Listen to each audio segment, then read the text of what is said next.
আসসালামু আলাইকুম, কেমন আছেন আপনারা সবাই? আলহামদুলিল্লাহ আমি ভালো আছি। তো আজকে কিন্তু আমি আবারও একটু কচু রান্না করে নিয়েছিলাম। কচুটা আসলে আজকে আমি ভাজি করছি, একটু ভাজা ভাজা করব। অনেকে আবার শুটকি দিয়েও খায়, অনেকে আবার কচু ঘাটি খায়। তো আজকে আমি ভাজি করে নেব।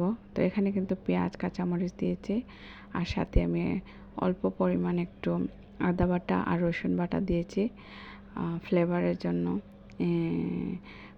ফ্লেভারটা কিন্তু ভালো আসে আদা রসুন বাটা দিলে।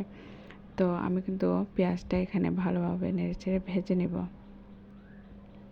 তো ভাজা হয়ে গেলে এখানে কিন্তু আমার কচুটা আমি দিয়ে দিচ্ছি।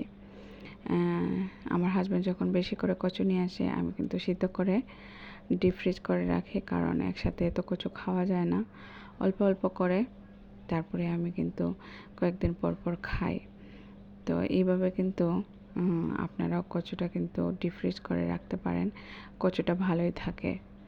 তো এখানে আমি 2টা তেজপাতা দিয়ে দিয়েছি। তারপরে এখন আমি আমার মশলা, লবণ, তারপরে ধনিয়ার গুঁড়ো, হলুদের গুঁড়ো আর অল্প পরিমাণে একটু মরিচের গুঁড়ো দিয়েছি। কাঁচামরিচ তো দেওয়াই আছে। তারপরে অল্প একটু আমি কিন্তু আজকে পাঁচফোড়ন দিচ্ছি, পাঁচফোড়নের গুঁড়ো দিলে কিন্তু এখানে সেন্টটা ভালো আসবে, মানে গন্ধটা ভালো আসবে। তো মশলাগুলো দেওয়ার পরে কিন্তু এখানে আমি ভালোভাবে নেড়েচেড়ে নিব। যেহেতু কচুটা আমার ডিপ ফ্রিজে ছিল, তাই ভালোভাবে নেড়েচেড়ে কিন্তু মশলাটা ভিতরে ঢোকাতে হবে। তো নেড়েচেড়ে কিন্তু নিচ্ছি আমি, এখানে দেখেন। আর অল্প পরিমাণে একটু আমি কিন্তু জিরার গুঁড়ো এড করেছি। জিরার গুঁড়োটা দিয়ে এখন আমি আবারও নেড়েচেড়ে নিচ্ছি। আমি শুটকি দিয়েও কিন্তু কচু খেতে পছন্দ করি, চিংড়ি শুটকি দিয়ে। আবার কচু ঘাটিটা আমার কমই খাওয়া হয়, আর এভাবে ভাজি করে কিন্তু আমি খাই।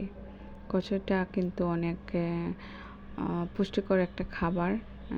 আয়রনের সমস্যা থাকলে আপনারা কচু খেতে পারেন। আমি কিন্তু অনেক খেয়েছিলাম একটা সময়ে। তো এখানে কিন্তু দেখেন আমার কচু ভাজিটা কিন্তু হয়ে গিয়েছে। আমার কচুর কালারটা কিন্তু চেঞ্জ হয় নাই, সবুজ কালারই আছে। তো ধন্যবাদ সব।